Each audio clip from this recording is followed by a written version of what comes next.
لا إله إلا الله لا إله إلا الله لا إله. نحمده ونصلي على رسوله الكريم. أما بعد فأعوذ بالله من الشيطان الرجيم. بسم الله الرحمن الرحيم. إن تكفروا فإن الله غني عنكم ولا يرضى لعباده الكفر وإن تشكروا يرزق لكم ولا تزر وازرة وزر أخرى ثم إلى ربكم مرجعكم فينبئكم بما كنتم تعملون إنه عليم بذات الصدور. صدق اللہ العظیم. سورۃ الزمر کی آیت نمبر 7 آپ حضرات کے سامنے تلاوت کی ہے.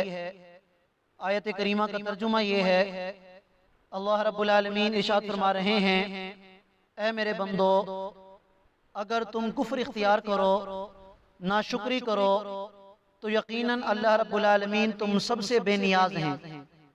ولا یرضا، اور اللہ رب العالمین اپنے بندوں کے لیے کفر کو پسند نہیں فرماتے.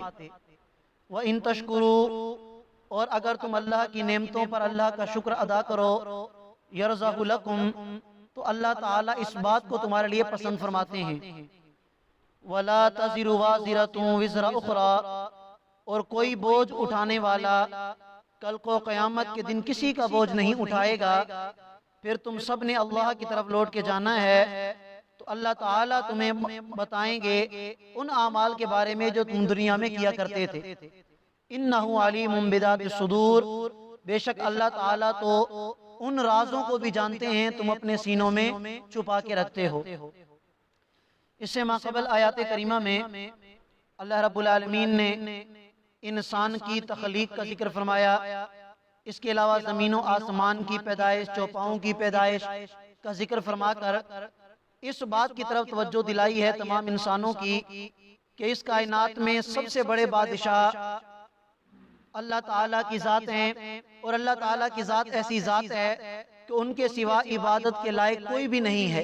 فرمایا فَأَنَّا تُصْرَفُونَ، جب ہر بات تمہارے سامنے واضح ہو چکی ہے، پھر بھی تم اللہ کی وذات میں، اللہ کی صفات میں شرک کرتے ہو، اللہ کی نافرمانی کرتے ہو. فَأَنَّا تُصْرَفُونَ، تم کہاں اللہ کی ذات سے منہ موڑ کر پھرے چلے جاتے ہو. فرمایا ان تکفروا، اگر تم سارے کے سارے انسان کفر اختیار کر لو، اللہ تعالیٰ تو تم سے بے نیاز ہیں. اللہ کی شان میں، اللہ کے کمالات میں ذرا برابر بھی کمی نہیں آئے گی. اور اسی طرح اگر سارے انسان اللہ تعالیٰ کی فرما برداری کرنے لگ جائیں، سارے کے سارے انسان مسلمان ہو جائیں، ایمان لے آئیں، تو اللہ تعالیٰ کی جو شان ہے اس میں کوئی زیادتی نہیں ہونی. نفع اور نقصان تمہارا ہے. اگر تم اللہ کی ذات پر ایمان لاؤ گے، دنیا میں زندگی ایسی گزارو گے جو اللہ چاہتے ہیں، تو دنیا آخرت میں تمہاری کامیابی ہے. اور اگر خدا نہ خواستہ تم نے ایسی غفلت والی زندگی گزاری کہ جو اللہ اور اس کے رسول کو ناپسند ہو، تو دنیا آخرت میں یہ تمہارے لیے نقصان دہ ہے. اور تمہارے ذہن میں یہ بات بھی نہ آئے کہ کل کو قیامت کے دن کوئی ہمارا بوجھ اٹھا لے گا، ہمارے گناہوں کا بوجھ کوئی اٹھا لے گا، ہمارا کوئی پیر، ہمارا کوئی ولی، ہمارا کوئی نبی ہمارا بوجھ اٹھا لے گا. جیسا کہ عیسائیوں کا عقیدہ ہے کہ حضرت عیسیٰ علیہ السلام معاذ اللہ سولی پہ لٹکا دیے گئے، تو ان کا یہ سولی پہ لٹک جانا، اب عیسائی جتنے بھی گناہ کرتے رہیں وہ سب کے گناہوں کا کفارہ ہو چکا ہے. عجیب بات ہے کہ سولی پہ وہ لٹکائے گئے اور ان کے گناہوں کا کفارہ ہو گیا. تو ایسا نظریہ ہمیں ہمارا اسلام نہیں دیتا، بلکہ ہمیں ہمارے اسلام نے تو یہ بتایا، تِلْکَ أُمَّةٌ قَدْ خَلَتْ لہا ما کسبت وَلَکُم ما کسبتم، کہ جو اعمال انہوں نے کیے ان کے اعمال ان کے ساتھ، اب جو اعمال تم کرو گے تمہارے اعمال تمہارے ساتھ ہوں گے. تو کوئی بوجھ اٹھانے والا کل کو قیامت کے دن کسی کا بوجھ نہیں اٹھائے گا. روایات میں آتا ہے کہ کل کو قیامت کا دن ہوگا اور ایک شخص ایسا ہوگا کہ جس کی نیکیاں اور برائیاں برابر ہوں گی. اللہ تعالیٰ کی طرف سے حکم دیا جائے گا کہ جاؤ ایک نیکی لے کے آ جاؤ، میں تمہارے حق میں جنت کا فیصلہ کر دوں گا۔ وہ بڑا خوش ہوگا کہ یہ نیکی تو میں اپنے لنگوٹی یار سے لے کے آ جاؤں گا، اپنے قریبی دوست سے لے کے آ جاؤں گا، یہ بھی کوئی مشکل بات ہے؟ تو اپنے دوست کے پاس جائے گا کہ ہاں بڑی بڑی ڈھینگے مارا کرتا تھا کہ میں تمہارا قریبی ہوں، تمہارے اوپر جان بھی قربان ہے، مجھے صرف ایک نیکی کی ضرورت ہے۔ اس وقت وہ کہے گا کہ نہیں بھائی، مجھے تو خود اپنی نیکیوں کی برائیوں کی پڑی ہوئی ہے، پتہ نہیں میرا کیا بنے گا، میں تمہیں نیکی نہیں دیتا۔ سب کے پاس جائے گا، کوئی بھی نیکی دینے کے لیے تیار نہیں ہوگا۔ آخر میں اس کے ذہن میں آئے گا کہ کیوں نہ اپنی ماں کے پاس چلا جاؤں، ماں سے بڑھ کر کوئی رشتہ نہیں ہوگا۔ وہاں جائے گا اپنی ماں کے پاس، اما تعریفینی، اما جان کیا تم مجھے نہیں پہچانتی؟ وہ کہے گی بالکل پہچانتی ہوں، میں نے تمہیں اپنے پیٹ میں رکھا 9 مہینے تک، پھر میں نے تیری تربیت کی، پرورش کی، میں تجھے کیسے نہیں پہچانوں گی؟ پہچانتی ہوں اما جان، صرف ایک نیکی کی ضرورت ہے تاکہ میں جنت میں چلا جاؤں جہنم کی آگ سے بچ کر۔ اس وقت اماں بھی یہ جواب دے گی کہ بیٹا اور کوئی مدد چاہیے تو کر سکتی ہوں، یہ نیکیوں والا کام میں بھی نہیں کر سکتی، اس لیے کہ مجھے اپنی فکر ہے کہ پتہ نہیں آگے میرا کیا بننا ہے۔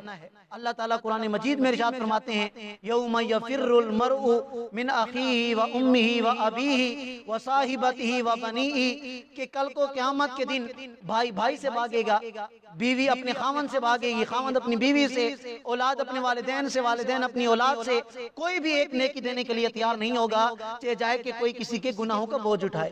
تو فرمایا وَلَا تَزِرُ وَازِرَةٌ وِزْرَ أُخْرَىٰ، کہ کوئی بوجھ اٹھانے والا کسی کا بوجھ نہیں اٹھائے گا۔ آج دنیا کی زندگی میں موقع ہے، آج ہمیں نیکی کی قدر و قیمت کا پتہ نہیں، لیکن کل کو قیامت کے دن چھوٹی سی نیکی کی قدر و قیمت کا ہمیں پتہ چلے گا کہ کاش میں یہ چھوٹی چھوٹی نیکیاں کر لیتا تو آج یہ میرے لیے جنت کا سامان تھی۔